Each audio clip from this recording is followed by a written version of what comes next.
gourmet coffee, it has many different components, and it's how you define coffee, how you define gourmet coffee. Is Dunkin' Donuts technically a gourmet coffee concept? It's debatable, right? They serve a version of coffee that they coin as gourmet. But so from a differentiation standpoint, what we do is, what we're trying to do is we're trying to position ourselves to be gourmet coffee, true gourmet coffee for the everyman, for everybody, and to broaden our scope out, where when somebody thinks about Biggby coffee, or when they compare us to concepts that people that are consumers of, let's say, a McDonald's or a Dunkin' Donuts, that consumer feels comfortable coming into our stores. If you're a consumer at Starbucks, you also feel comfortable walking into our store. So the brand position is to position ourselves in the marketplace so pretty much everyone feels comfortable walking in. I think that we fall into sort of a less pretentious environment, but we also love the idea of serving quality coffee.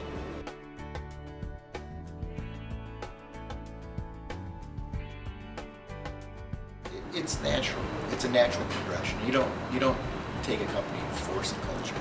I think for a number of years we were a little more traditional gourmet coffee, more, let's say, Italian style from our positioning. And over time we realized that really wasn't us. And you're talking about a 10-year progression, right? So I would say it's very incremental, and it happens naturally.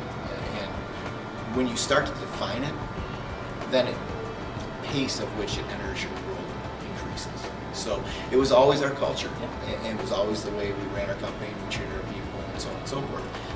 And it was a long progression. So I can't define a moment when we decided to say our culture, our brand position is going to be right. It just was a slow progression. Just like with the culture of our company, it's important to be able to identify with it personally, right? So we have this culture that we say is be happy, have fun, make friends, love people, and drink great coffee.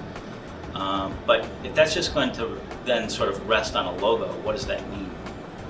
Not much. So identifying a personality with it, and there's many great chains that have done that, like Wendy's, right? Nice. And everybody knew Ray Kroc, everybody knows Tom Monahan, and that kind of thing. So identifying a personality with the business, I think we thought was essential.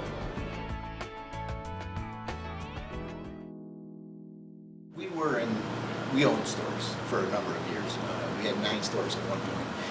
What we realized was that by being fractured in our approach, that we weren't doing either one of them as well as we wanted to. And so we made a decision in 2006, I believe it was, to sell all of the company-owned stores and then become the very best franchise company we could.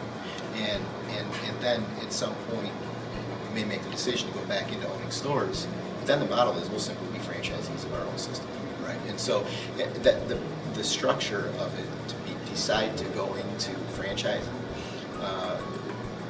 it's kind of a complex answer. Because why do you franchise? Well, frankly, you franchise because you're interested in growing and expanding, and it's a methodology to expand.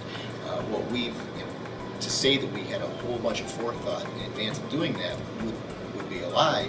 It was a methodology to expand, but really, in the end, it's made us significantly better at operating the company because we're accountable to people every day for everything we do. And if we say something in this interview and a franchisee doesn't like it, we're going to get a phone call, right? And so it's a dynamic environment for sure. One of the things that I think is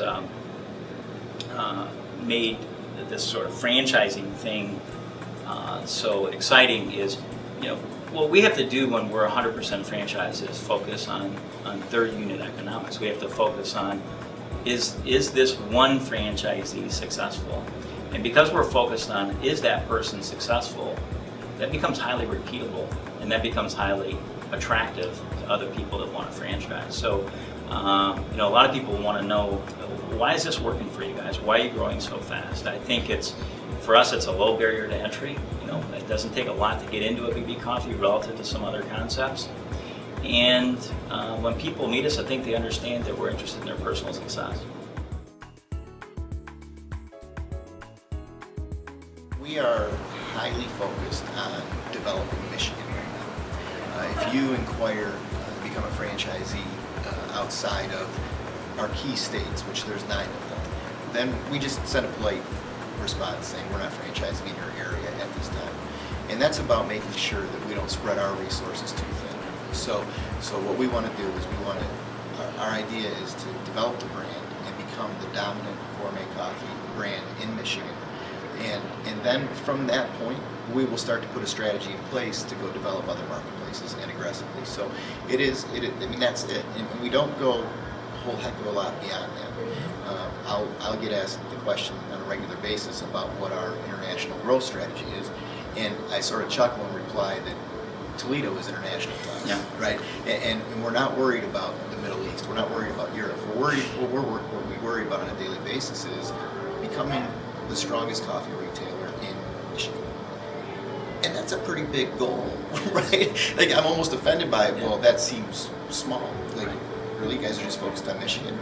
Well, if we can become the dominant coffee retailer in Michigan, that's a big deal. And we're proud of that, right? And then from there, we'll decide where we're going. So we don't have these massive, grandiose plans. Of course, our objective is to grow and become a substantial company. The definition of that, that's a little bit nebulous right now. That's right. I mean, that growth has to have a strong core. No strong core, it's not happening. And where we are, we want to be impenetrable.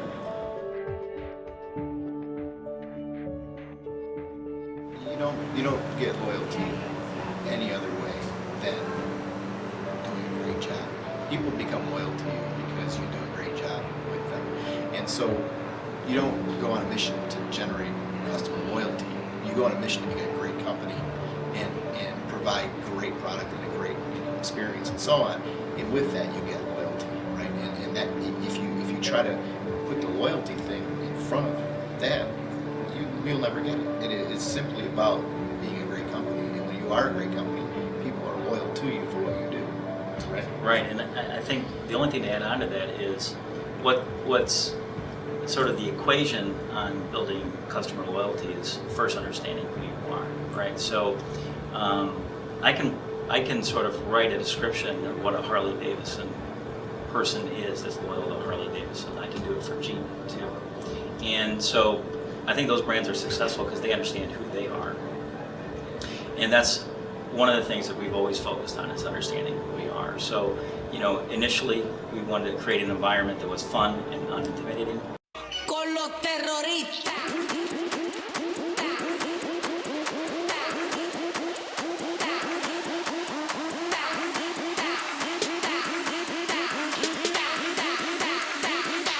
And do the Harlem Shake.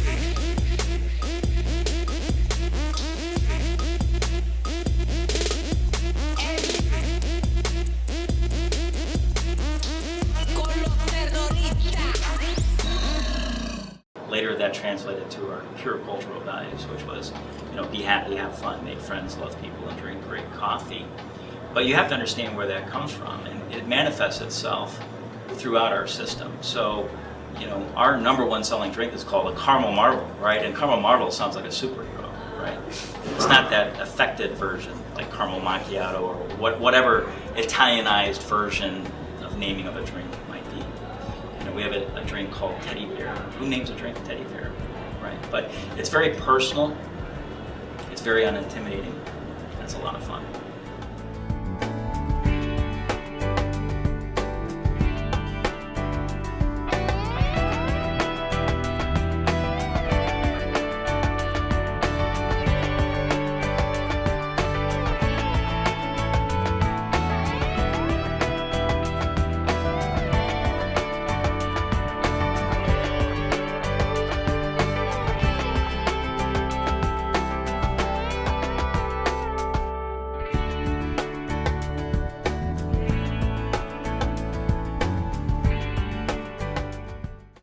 When it came to launching our image into the world, WE was really the only choice for me and my company. Whether we were in need of a website, hosting service, commercial, or a music video, it didn't matter. WE literally does it all. They even produce television shows. And best of all, they provide these exceptional services at unbelievable rates. And because they're skilled at so many things, there was really no need to go anywhere else. Get a website with hosting service for just $14.95 a month. Register a new domain for just $1.99 a year. Get 500 full-color business cards for just $29.99 or 1,000 full-color letterhead for just $149. Call now or log on to we-productions.com.